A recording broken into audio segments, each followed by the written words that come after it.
And it's very smooth mapper. Very smooth mapper. Like Bane would be like constantly trying not to die here. I just walk in spin.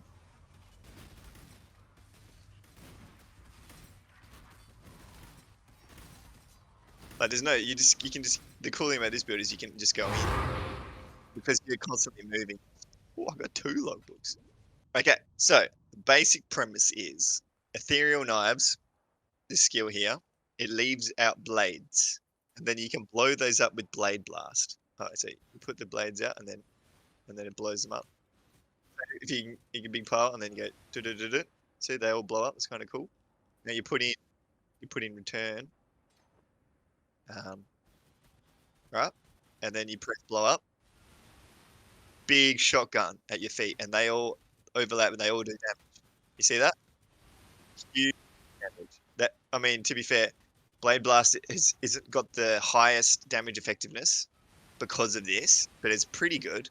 It's not bad either. It's not bad. So it's I mean, for how much it can overlap, it's not bad. So it's 70% damage effectiveness, which is not bad for how much it. To put it in perspective, Cyclone is 60%. So it's actually less than Blade Blast. And that's a fast hitting thing too. So yeah, that's the core concept, right? So I'm using Cyclone cast on crit with Vengeance cast on crit. So firstly, I'll explain the timing. So Blade Blast, it says up to 50 blades can be detonated. However, Theron Ive says up to maximum 40. So I can have maximum 40 blades. So what this means is that I don't really get any benefit for using Blade Blast more frequently than it takes for me to get 40 blades. What that means is that I can get away with casting Blade Blast pretty infrequently, assuming I don't get a massive generation of blades, which I do actually. I can get close to 40 in a second with this cast on crit because I get 10 casts per second with this cast on crit and the cooldown reduction I've got, which is huge. So 10 casts a second, and each blade, each cast I get about two blades per cast when it's triggered. But when I get the nimmies going and I can add GMP to this, it'll be about 30 per second. So it's close to 30 blades per second. So I only need to proc blade blast once a second, assuming, essentially, which is what. So vengeance is a counter attack that says chance to perform a swift counter attack when you are hit. And you see the cooldown time at the top is 1.2 seconds. At the moment, my vengeance is actually 8.5 seconds. So I am casting a bit more frequently, which is good because it is also nice to have the blade blast come out more frequently, just for clearing sense. You don't want to wait a whole second each time necessarily for it to spin out. But anyway, the point is that it's close to a second, which is about the efficient time it takes to get the amount of blades that is the cap. So vengeance requires you to be hit, right? It looks like a little gold circle and it's very easy to miss. It's not very, they need to make it MTX so you can see it. Yeah, see, do you see the yellow? That's vengeance, a little poof, right? So that has basically it very close to when I have all the crit shit going, it has basically 100% chance to crit. Yeah, now you can see it clearly, which is nice. But so vengeance has a 30% chance to proc. It's sounding like, well, why is this? It wouldn't be consistent at all. However, I'm using this ring here called Eye of Innocence, which I've used many a times. One of my favorite amulets. You take 100 fire damage whenever you ignite, and so this is a very small amount of fire damage, which you can easily offset with any amount of life gain on hit, as long as, because you're not taking 100, you're taking 25 because of your fire res. So as long as you can offset 25s, which is pretty easy to do, you take no net damage. When you crit, you have a 100% chance to inflict ailments. So every time I hit, I ignite. Let's say Cyclone is hitting 10 times a second by itself, the attack. But then each time Cyclone crits, it releases the ethereal blades, which also hits, and then the returning projectile hits. So we have 10 plus 10 plus 10. So we have 30 hits a second So you can imagine the 30% proc is going to come at some point, and it basically be instantly when it's off cooldown. So this is a kind of weird helmet itself. It needs some explanation. You gain 1 maximum spirit charge per abyssal affecting you, and then you get spirit charges on kill. So hence the worms, because I need to get these spirit charges. Right, and then here's the big one. Here's the big one. Gain 5% of your physical damage as damage of each element per spirit charge. Right, so let's say I have, which I have, 11 abyssals on my character. There's 4 here, on my 4 on my and then there's a huge amount in my tree. These are all abyssals essentially. And there's 11 in total I'm wearing. So we have 55% of my physical damage as each element. So that means 55 times 3, because there's 3 elements.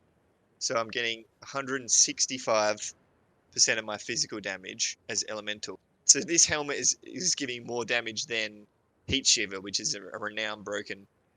Trigger level 20 Spirit Burst when you use a skill. That's when you use a skill, right? So if I was not cycloning, so when I press cyclone, I'm using skill once. The triggers don't count as me using a skill, so I can hit things. So you see, I still have 8 charges, and now if I use flame dash, see that's spirit burst. That's the green shit spirit burst, and I'm using that. So you can imagine if I had tried to cast ethereal knives and spam that shit and then press blade blast, I would have no charges at all. Whereas I can just press cyclone and I will have full charge. I'll burn through charges. So cyclone, going cast on crit is not only making it smoother, it's making it viable. And now there's more. I'm only getting started, by the way. So the worms is so I can get spirit charges, and even Corey's build that prevented spending it needed the worms to get the charges in the first place. But he could avoid spending it. So, but the spending part is like insequential to me, because I by far have more stacks than I spend, like even in boss fights. So I'm using this stuff here, which says a bunch of physical as elemental, which is good because EK is a solid physical skill. So first of all, converting is very important because this is a fully physical spell, and we're scaling elemental damage, obviously, because we get a whole bunch. Yeah, we get a whole bunch. So you need to convert the fizz to get the full effect of all the elemental damage. Yep. So the staff's benefit is good for that, but that's only minor, and it's easy to do without this stuff. So, but then we have elements that are reflected to you, which is inherently bad, but can be good if you do some shit. So I'll read the other 2 lines before I get into detail about the reflecting. You get elemental damage is lucky when you're shocked. So lucky just means it rolls twice. So you'll notice like lightning damage has very large ranges. Lightning damage is always like, if you get like 1 to 500, like you get flat lightning, it's like 1 to 500. It can roll anywhere between 1 and 500. So lucky just means you roll the damage number twice, and whichever one's better. Yeah. Okay.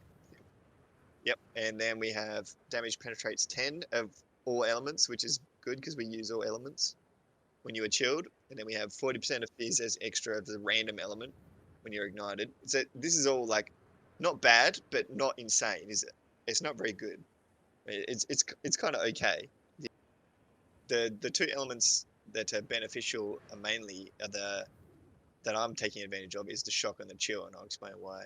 So the ignite is not doing anything for me except for, actually the ignite does 2 things for me. So we get the 40% of fizz as extra, but this amulet also happens to have this line here, and the 2% of fire damage leech is actually really good too, because I'm using instant leech, and I think this amulet is my only source of leech, of elemental leech. So this covers my leech, and that's all I need to get maximum instant leech from. So that, yeah, and then I get a little bit of energy shield leech from this plus. So I have both leeching in, both pools leeching in. So anyway, so fire is not huge. Chill. I'm taking advantage of this ring here, which is the effect on chill on you is reversed. So because I'm hitting worms, and you'll see here that it's 30% chill. That's because worms have they're not extremely low, but they have a pretty low HP pool, which means they're quite easy to get max chill on. If this was a boss, I wouldn't be hitting them for 30% chill, right? So I'm getting the worms make it easier for that. And so the 30% chill is reverse. What that means is, so chill has the effect of it's an action speed multiplier, but negatively multiplies. So if you have just normal 100% action speed, like your character's hasn't got any modifiers action speed, then you are 0.7% slower. So it's literally a multiplier to all. This includes movement speed, includes attack speed. It's a just a side fact. Freeze is 100% action speed slow. That's how it works. That's what the function is. So, and that also means if you can get immunity to slowing, you can actually be frozen and still move, if that makes sense. But I'm not using that in this specific build, but it is cool knowledge. So 30% speed multiplier is nuts, right? So a quick shrine is 50%. This is almost a quick shrine permanently. This is 30%. Quick shrine's 50. This is 30, which is 20 off a quick shrine. To get 10 attacks per second with Cyclone, it's a lot easier because of this 30% action speed.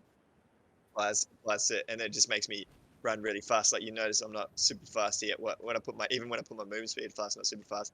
Then I hit a worm and I chill myself, and I was like, it's zooming. Tailwind is, if you're curious, is 8% action speed. So it is significantly less than this ring, but it's not bad either.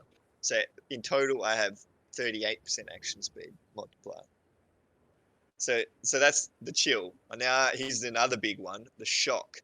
And this is kind of I've never seen people take advantage of this as much as, at least people make, there's so many videos on reverse chill. It is well known, but I haven't seen a video of people using this stuff specifically to use shocks like I'm doing, which is using the worms. So if you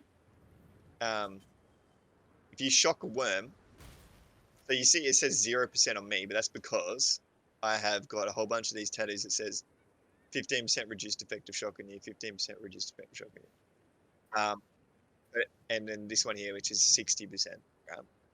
So I have 100% reduced effective shock on you. However, I'm still affected by that strong shock that I hit the worm with.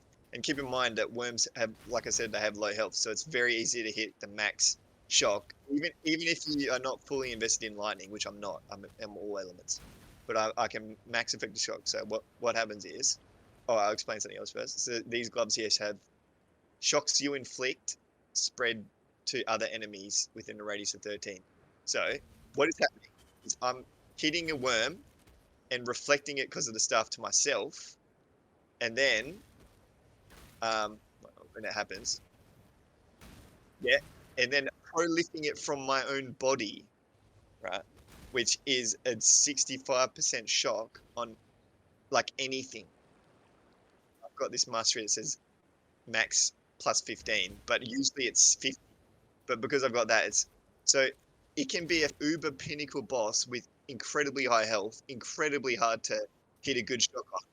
So increased damage taken is essentially a more multiplier. So that's 6. So this stuff effectively says, let's read it out. It says converting 10% pen, 50% phys extra, 30% action speed, 65% increased damage taken to enemies. That's essentially what it says, which is actually not. It is actually good value for a weapon slot. It goes from being pretty shit to being, you know what? Not only is it, but it also gets better. I'll also explain another thing that's cool with this stuff. The stuff actually has, so if you see at the top, it says 178% increased fizz. It's not a bad. I don't know if you know about weapon DPS. Like, so most attack builds, anything else on the sword doesn't really matter. It's all about the DPS of the weapon. Like on swords, I mean, on attack builds, you don't care about the damage mods that affect globally of your stuff. You only care about the local stuff that makes the weapon strong, right? And this on for a good attack build, assuming it was a two-hander, you'd want like a 700 physical DPS. This weapon here has about, I think it's like 400, which is um, definitely not the biggest, but it's, if you look at any other staff that is dedicated to, um, you know, which is dedicated to spells. Let's see what I got here. It's basically not, they basically have nil. Or it's close to no. This is actually not a bad physical DPS weapon, which is kind of good because I'm using Inquisitor, this node here, which is Battle Mage, and you see here, Battle Mage says, gain added spell damage equal to the damage of your main hand weapon.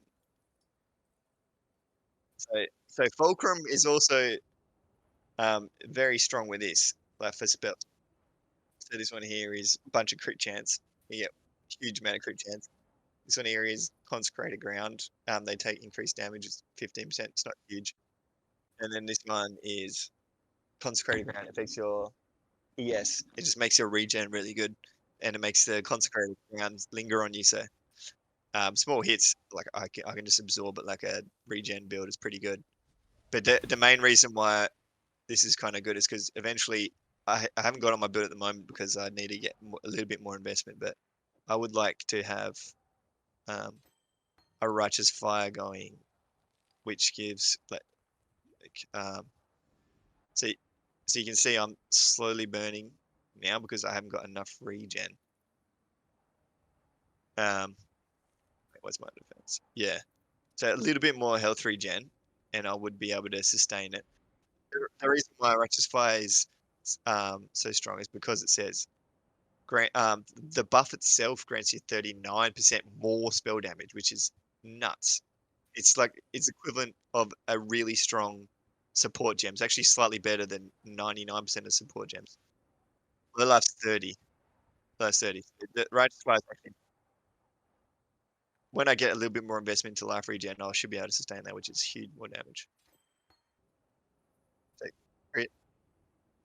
This this is aura, man. Aura. Yeah, always get an aura one usually. And then just, yeah, and then there's that shock one, and then here's the leech one for instant leech, really important. Mind over matter. Yeah, so that means I split the damage between mine.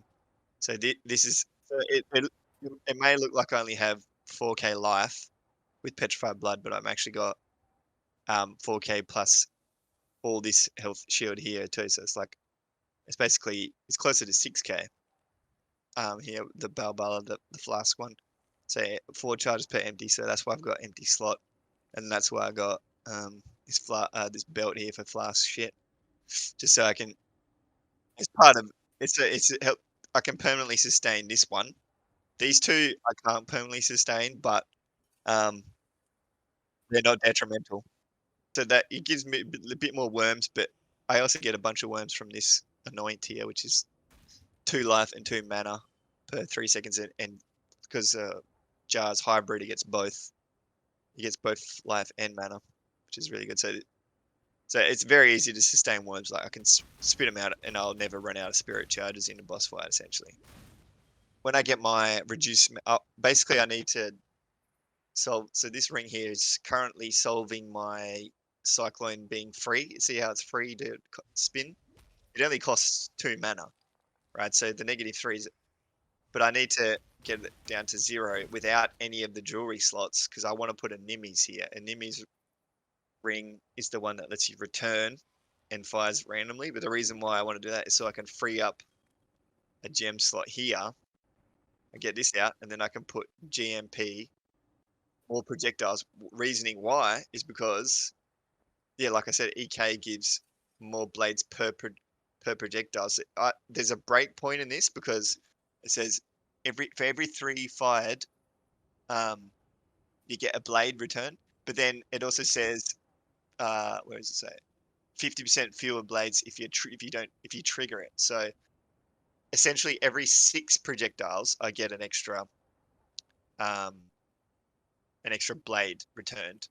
So if I proc it 10 times a second, so I go from 10 times a second, I've got 2 at the moment because 12 divided by 3, and then 4 divided by 50, well, times by 50% is 2. So at the moment, I get 2 per proc, which is 20 times. So at the moment, I get 20 blades per second, and then if I add, well, see this anomalous one has 2 extra proj, so I get 2 from that, and then I get 4 from GMP. That's 6, and so that means I go from 12 to 18, which means I go from 2 to 3. And I'm assuming, I haven't worked it out, but I'm assuming that other percentages don't do anything. So if I have 17, I think it would still end up with just having 2. So I think you have to hit I haven't fully tested it, but I think you have to hit the breakpoint. Effectively, what that means, right, is that I go from 20 to 30, which is a 1/3 damage increase, right? Because it's effectively going from 20 to 30, which is 1/3 more damage. So that's massive. And the crit is super important because cast on crit, I need a crit. So this lets me basically hit the crit cap, which makes me actually able to proc it every time I hit, essentially. Oh yeah, I didn't even show you this body, right? So this body is pretty nuts. You get 4% elemental resistance, penetrate 4% elemental resistance per abystial affecting you. Massive. And not only that, you also get 3% life per abystial. It's stronger than the max level elemental pen gem. But then you also get 3% max life. I mean, sorry, 3 times 11. That's 33% max life on my body, which is huge, considering that I also get the flat life on these jewels in their life as well. So here's the mega brain. I only came up with this the other day because I actually pondered this for a while because I was like, how the can I get rid of this mana cost? So because the reason why it's such a detriment is that if you get hit by a big hit and I lose all my ES, it will stop the spinning. I'm using Eldritch Battery, which means my mana cost is using my energy shield. So if I run out of energy shield, I have no mana, and that's why it stops. So we get 25% reduced mana here, right? And then there's a boot enchant. Wait, I'll just show you. I bought these boots just to theory test. So, so if we take this ring off. Wait, I need a different ring. So I need the dex. So I can't just take this ring. So, so this ring's not got the chance. So now it's 2, right? Yep. So 2. Now if I use this flask for 25 plus the boots for 18 if I've been hit, so I have to hit a worm. But I've always hit recently. So this one's 25 plus 18. It's actually not quite 50. And by the way, you know how everything rounds down in PoE? Mana cost is the opposite. It rounds up. So if I just press the flask, right, which is 25, still 2, right? And don't worry about the life, it's because of the corrupted blood. So still 2, but now when I've hit recently, it goes to 1, and that's because I also get a little bit of flask effect, which is scaling. The flask effect on the flask is scaling to 25%. So, problem is, in order to get 0, I basically have to get 100% reduced mana cost because, like I said, it rounds up. So I can hit 50%, and that will hit a breakpoint from going from 2 to 1. But to go from 2 to 0, I have to I literally have to get 100%, which is fun. And this rounds down, literally, game changer. Let's undo that one. And then literally, so I go from, so it goes, yes. So this takes 1 mana, so it's only 30%. Instead of rounding up, it rounds down. So, and it's the exact scenario where I need to go from 1 to 0, and this solves it. It's literally one passive solves it, so I can go 3 plus hit, and you'll see 1 life. It only costs 1 life. So currently I'm using where is it? Yeah, Purifying Flame here, which gives me the Consecrated Ground. I need to use that because otherwise the only way I get Consecrated Ground is if I'm stationary. But if I'm spinning, so if you watch this, if you watch it, after 4 seconds of spinning, if I don't stop, if I don't stop and go stationary, I'll it just goes. You see, until I find it again. Then so I have Purifying Flame. But another way to solve the Consecrated Ground is Zealotry. Zealotry, the gem. That's another way to keep it going because it says whenever you hit a rare or unique, you create it. So that's another way to do it, right? So what I'm going to do is I've got this ring here, which has Zealotry as an implicit, which saves me a gem slot because I'm very starved for gem slots. But the reason why I'm not using it at the moment is because I'm using Discipline just for a slightly bigger ES pool, which has been helping me sustain. But when I have the whole reduced mana, I'll have like much lower costs of everything because of the boots and multiply with the flask and also the mastery. This here we'll get to a point where I'll be able to sustain it without discipline. But the point is that so I take this ring off, put in Nimis, and then I take Purifying Flame and put in Righteous Fire here, and then I use Zealotry instead of Discipline. You see, I have a little bit of extra mana left over. So Discipline's 35, Zealotry's 50. So I just need a couple more. I've got a couple already. You can get 1% reduced. I just need a couple more of these, I think, and then I'll be able to reserve Zealotry. And have 0 mana, basically, or close to 0. So its current iteration, I've got it right here. So this is the Ethereal Knives. The Ethereal Knives, which is technically my utility skill, does 5 million DPS. So and this has got like no damage leaks, and this is 5 million. This is not taking into effect the double hit from returning proj.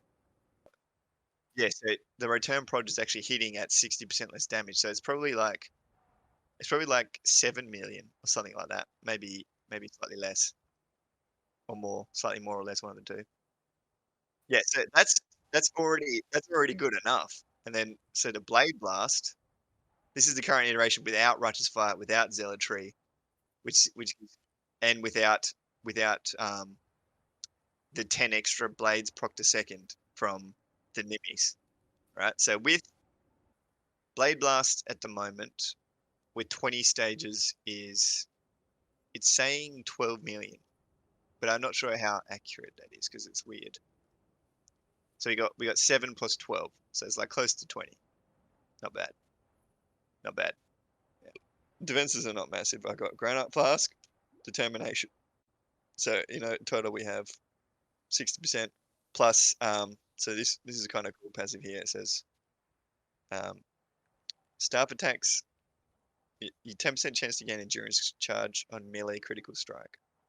So because I'm critting with Cyclone. But you'll see here the damage doesn't do anything for my spells. It only does the damage nod here is kind of wasted. It only improves the Vengeance and the Cyclone. It doesn't improve the spells. So that's kind of wasted. And these 2 minor nodes are also wasted because they don't. But this gives but also the other reason why I go to these 3 is because these 2 nodes are massive. It's huge amount of crit chance and damage. And plus with the Timeless Jewel here I get Onslaught on kill, which is good because of worms. The yellow ones add mods to existing passives here. So none of these are modified. They just have all some shit added. So this one, all the mods at the bottom are added from the timer. So I get free 20 dex, free onslaught, free 20% elemental, free flask charges gained, which is massive, free flask charges gained. So other part of the big defense. So it's because I'm a melee build. I can get Fortifier, which is really strong. So this 5 divine jewel cluster gives me, so this one here is attack 15% attack speed, damage while leeching, so that this is all very useful. 15% attack speed is huge amount. I think this cluster is actually a little bit overtuned, like very, very efficient. So that one's super strong. But the whole reason why I went for this one, which is a staff one, is because of this node here, which is broken. Because melee hits fortify, melee hits with staffs or scepters fortify. So this is one of the few ways you can get fortify for free. One of the tattoos actually gives you melee fortify as well for strength, but you can only have one attribute tattoo. Whereas I want to use the one that gives +1 to fizz gems, which would be nice, or one +1 to dex gems. So eventually I'll min max and get the +1, which give me even more damage. So fortify, in order to get strong effect, you have to hit hard. But then once again, worms proving more synergy on bosses. I can very easily have 20 fortify. This is 20% less damage, so you get 1 per 20 less damage taken. So that's 20% less damage taken, which is massive. 4 endurance charges, fortify, determination, granite flask, and just, you know, decent health pool. We got 4,600 here and 2,000 here. Not bad. I spent a lot of money into these gloves here. I got huge amount of T1 accuracy, which is massive, because the other things you got to fix with cast on crit is accuracy, which is really hard to fix. So, yeah. But the Chaos Ridge is T2 and Life T2, not bad. This is really good craft. And then we got a little bit of chaos here from the boots at the top and at the bottom too. Some chaos. Yeah, that's the build. So it's still got a lot more damage to come. So we got over double still to come, and we still got the min maxing of the +1 there, and yeah, there's a lot more damage. I think in the end it will probably have like 40 mil.